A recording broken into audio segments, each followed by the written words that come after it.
Persephone lived in a world of eternal spring, a paradise where she could roam the meadows, gather flowers, and dance beneath the sun. To anyone watching, she seemed perfectly free. She wandered among endless blooms, her days filled with song and play. She never knew hunger, danger, or sorrow. Her mother, Demeter, goddess of the harvest, had built her a world where nothing could harm her, a life untouched by shadow. But freedom was only an illusion. Every step Persephone took was under her mother's gaze. Every choice already chosen for her. She was kept in a garden that never changed, a gilded cage of blossoms where innocence was preserved, but growth was denied. What looked like liberty was in truth confinement. Persephone was a maiden forever, never allowed to discover her own desires, her own power, her own voice. The world beyond the meadow was forbidden, and yet it was calling. And when the ground finally opened, it was not only Hades who came for her. It was change itself. To be born an Olympian goddess was to be born into greatness, power, immortality, and respect, yet also an unspoken weight, the pressure to conform to the roles laid out by Olympus itself.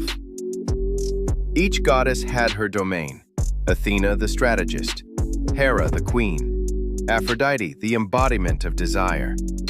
Their identities were tightly bound to expectations, to be wise, to be maternal, to be beautiful, but never to step outside the role chosen for them. For Persephone, daughter of Demeter, the expectation was innocence, eternal maidenhood, a life of flowers and laughter, unthreatening, untouched, obedient. She was to be the perfect child, never the woman. A goddess whose role was to remain forever sheltered. But conformity came with a price. No agency, no self-determination, no chance to discover what kind of goddess she might become. Beneath the surface of her radiant world, Persephone carried the weight of Olympus's expectations, an identity written before she could choose her own. And so, when Hades reached for her, it was more than an abduction. It was a rupture in the order of Olympus, a chance, however dark, for Persephone to step beyond the life that had been scripted for her. Persephone's world was filled with light, an eternal spring crafted by her mother, Demeter. To all who saw her, she was the very image of joy, wandering freely through fields of blossoms. Every day seemed perfect. No hunger, no pain, no shadow touched her meadow. She gathered flowers, sang with the nymphs, and lived in beauty without end.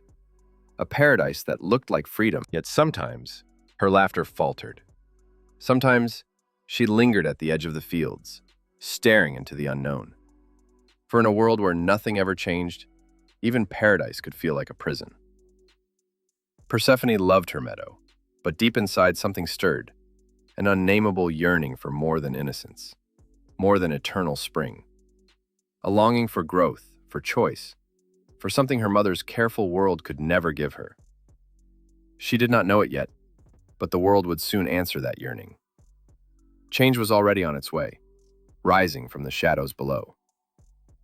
For centuries, we've been told the story of Persephone's abduction, a maiden seized against her will, dragged into the darkness by Hades, lord of the dead. And in that moment, it was terror, the rupture of her perfect world, her mother's cries fading as the earth swallowed her whole, a forced descent into shadow. At first, despair consumed her. The meadows of eternal spring were gone. The familiar gaze of her mother, the only world she had known, had vanished. She was alone, in a kingdom of silence and bone. But the darkness was not what it seemed. Hades was not only captor, but sovereign, one who offered her not just fear, but power. For the first time, Persephone was not a daughter nor a child. She was a queen in the making. What began as abduction became transformation. The maiden who had once lived in a gilded cage of blossoms found a new self in the shadows. Not just a consort, but a ruler.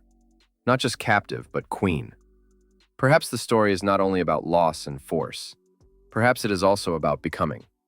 For sometimes, the world we fear is the very one that sets us free. Was it a trick or a choice? The moment Persephone tasted the pomegranate, her story changed forever. Above, an endless spring, vibrant, beautiful, yet bound by her mother's will. Below, a kingdom of shadow, silent, yet sovereign. A throne, a crown, a realm that could be hers. The pomegranate was more than fruit. It was a binding. To taste it was to belong to the underworld. Was it enchantment that compelled her lips, or a conscious step into her own destiny? In that moment, Persephone ceased to be only Demeter's daughter. She chose, whether by magic or will, to claim a place that was hers alone. From maiden to queen, from innocence to authority. The pomegranate was not only a chain, it was a key. Power, autonomy, the right to rule beside the god of the dead. Hades offered her a world where she was not just protected, but obeyed.